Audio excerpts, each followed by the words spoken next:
आज हम बात करेंगे ग्लाइकोलाइसिस साइकिल के बारे में। ये साइकिल बहुत ज़्यादा इंपॉर्टेंट है, एग्ज़ाम में हर साल पूछता है 4 से 6 मार्क्स के लिए। तो ये मेटाबॉलिज्म चैप्टर में ये टॉपिक बहुत हार्ड है। ग्लाइकोलाइसिस का साइकिल याद करने में बहुत ही ज़्यादा डिफ़िकल्टी होती है, याद नहीं होता है। तो फिर आज हम एकदम ईजी तरीके से पढ़ेंगे। तो सबसे पहले ग्लाइकोलाइसिस का डेफिनेशन देखते हैं। Glycolysis is the pathway in which glucose is break down.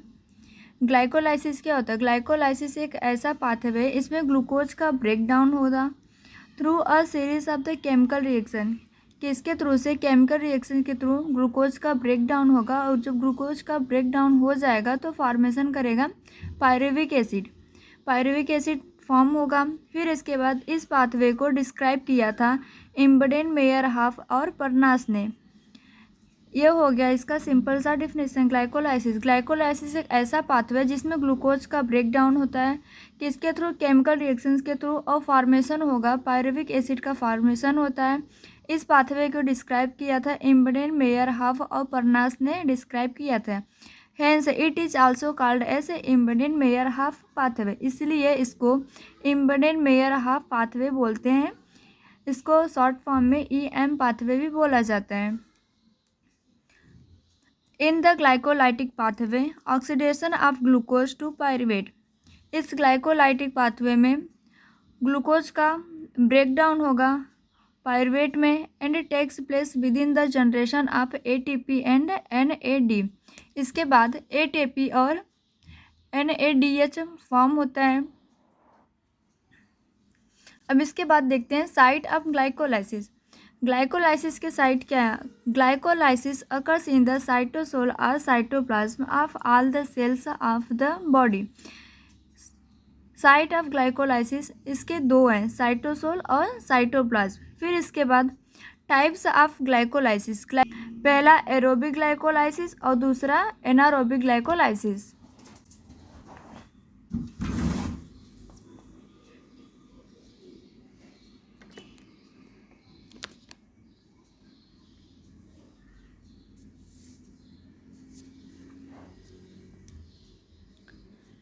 Aerobic और एनारोबिक ग्लाइकोलाइसिस से ज़्यादा इम्पॉर्टेंट नहीं है।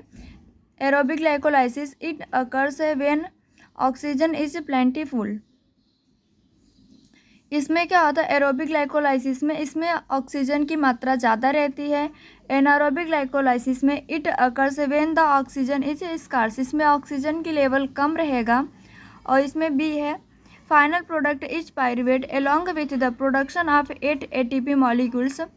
फाइनल प्रोडक्ट पायरुवेट में एरोबिक ग्लाइकोलाइसिस में 8 मॉलिक्यूल्स फॉर्म होता है, और एनारोबिक ग्लाइकोलाइसिस में फाइनल प्रोडक्ट लैक्टेट।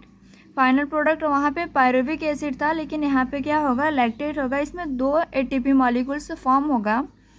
फिर इसके बाद तीसरा है under the aerobic conditions pyruvate converted by the convert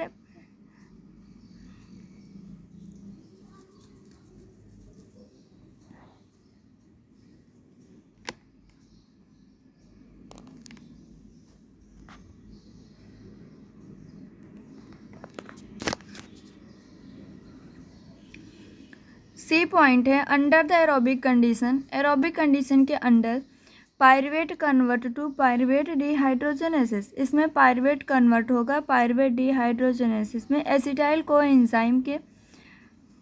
और anaerobic glycolysis under the anaerobic glycolysis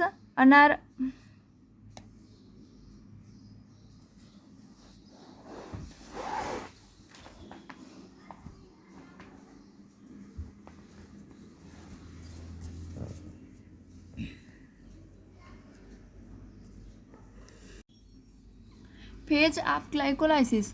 phase of glycolysis में ग्लूकोज कन्वर्ट होगा पायरुवेट में, और पायरुवेट के टोटल 10 स्टेप होगा। Glucose is converted into the pyruvate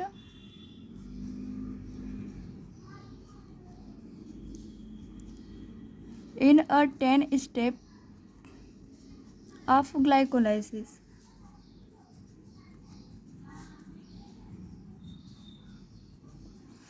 इसमें ग्लूकोज कन्वर्ट होगा pyruvate में और टोटल ग्लाइकोलाइसिस के 10 स्टेप्स हैं और इसके बाद इसके 2 फेज हैं। फेज ऑफ ग्लाइकोलाइसिस ये डिवाइड होगा 2 फेज में। पहले फेज को बोलते हैं प्रिपरेटरी फेज और दूसरे को पाई-ऑफ फेज। प्रिपरेटरी फेज और पाई-ऑफ फेज। अब इसके बाद हमारा आ जाता है ग्लाइकोलाइसिस साइकिल। ग्लाइकोलाइसिस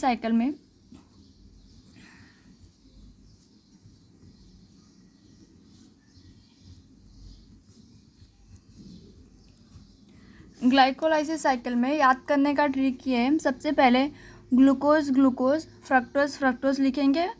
ये याद करने का तरीका, ये 10 स्टेप में डिवाइड है। तो सबसे पहले लिखेंगे glucose glucose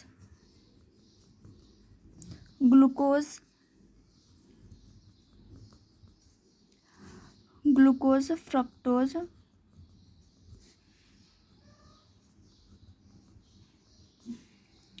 glucose glucose fructose fructose. अब इधर हमारा आया ग्लूकोज, इधर एरो दे देंगे। ग्लूकोज ग्लूकोज के बाद कितना फास्फेट रहेगा, 6 फास्फेट।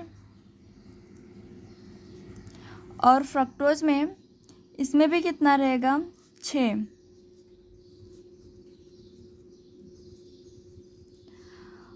और फास्फेट में फ्रक्टोज में ग्लाइकोलाइसिस साइकिल में सबसे पहले याद करेंगे ग्लूकोज ग्लूकोज, फिर इसके बाद फ्रक्टोज फ्रक्टोज, 2 बार ग्लूकोज और 2 बार फ्रक्टोज याद करेंगे। तब इसके बाद ग्लूकोज का छोड़ दें और जो ग्लूकोज का जो सेकंड नंबर पे उसमें 6 फास्फेट रहेगा, ग्लूकोज 6 फास्फेट। फिर इसके बाद ग्लूकोज का हो गया, फिर आया फ्रक्टोज। फ्रक्टोज में क्या होगा, 6 फास्फेट रहेगा और फिर इसके बाद 2 फ्रक्टोज है। तो इसके बाद लास्ट वाले पे 1 और 6 फास्फेट रहेगा। फिर इसके बाद अभी इधर भी नाम रहेगा हेक्सोकाइनेज, आइसोमेरेज, फास्फो, ये सब भी अभी लिखना है। तो अब ये डिवाइड होगा 2 पार्ट में। फ्रक्टोज पहला है धप और इसके बाद PGAL, जिसे बोलते हैं पागल। याद करने का trick, glucose glucose fructose fructose, धप से गिरा पागल, यह हमारा ट्रिक है। ग्लूकोज ग्लूकोज फ्रक्टोज फ्रक्टोज, धप से गिरा पागल, मतलब गिर गया, मतलब ये डिवाइड हो गया। अब इसमें ये PCL जिसे बोलेंगे डाई फास्फोग्लाइसरेट। तो इसके बाद इधर का ATP भी ATP सब लिखना है, इधर का ATP कंज्यूम्ड होगी और इधर का फॉर्म हो गया। इसके लिए इधर है 1 3, अगर जहाँ पे 2 आया फास्फेट तो वहाँ पे डाई लगता है, इसके लिए यहाँ पे लिखेंगे डाई फास्फोग्लाइसरेट।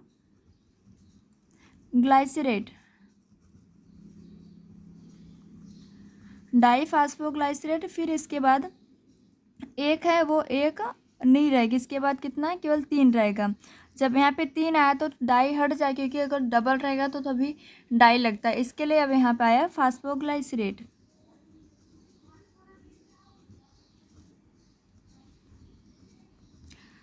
फास्फोग्लाइसरेट के बाद अब 3 से अब 2 हो जाएगा, 2 हो गया तो फिर वही फास्फोग्लाइसरेट।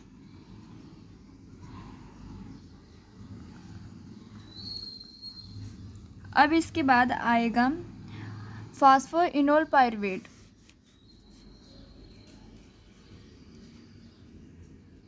Phosphoenol pyruvate. अब इसके बाद केवल पायरुवेट होगा। हम पढ़े थे ना अभी, ग्लूकोज पायरुवेट ब्रेक डाउन होता है, ग्लूकोज फिर ATP फॉर्म होगा। तो फिर ये हमारा कंप्लीट पूरा 10 स्टेप होगा। 1 2 3 4 5 6 7 8 9 10, टोटल 10 स्टेप्स हो गया इसके।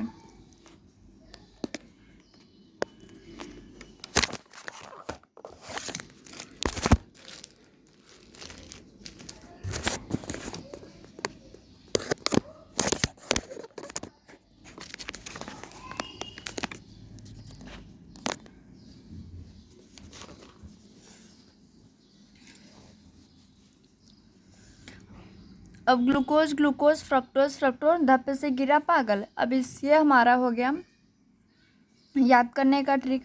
अब यहाँ ग्लूकोज, यहाँ जो एरो है, एरो के बाद इधर क्या लिखेंगे, हेक्सोकाइनेस, हेक्सोकाइनेस। फिर इसके बाद ग्लूकोज 6 फास्फेट किधर लिखेंगे, आइसोमरेज।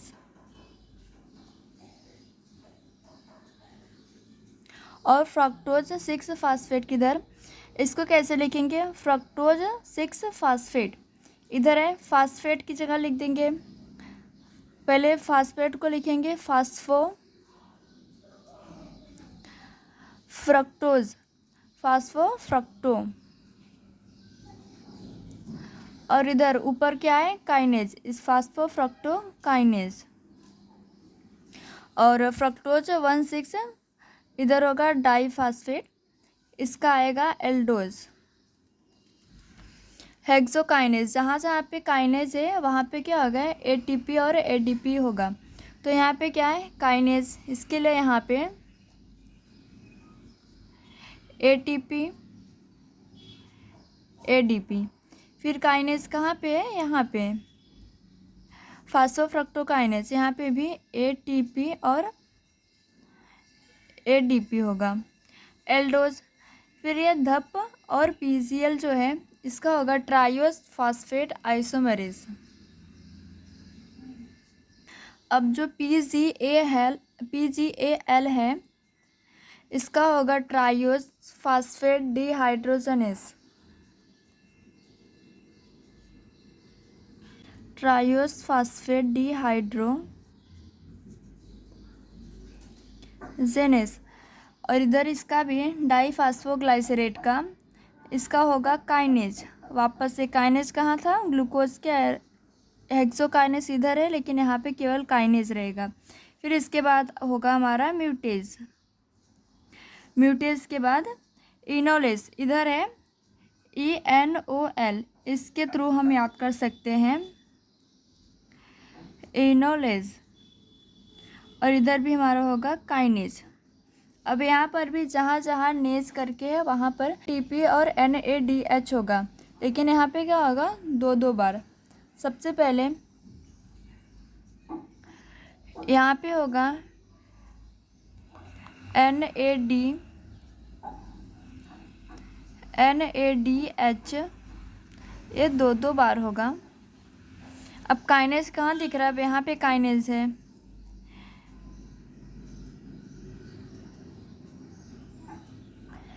ADP ये 2 बार होगा, ATP ये भी 2 बार होगा। फिर यहाँ पे आ गया काइनेज, इनालेज, इनालेज तो नहीं होगा। फिर इसके बाद काइनेज इधर लास्ट में है, ADP 2 बार होगा। फिर इसके बाद 2 ATP। टोटल 10 स्टेप हैं। इस वाले फेज को बोलते हैं प्रिपरेटरी फेज और इसे बोलते हैं पाई फेज।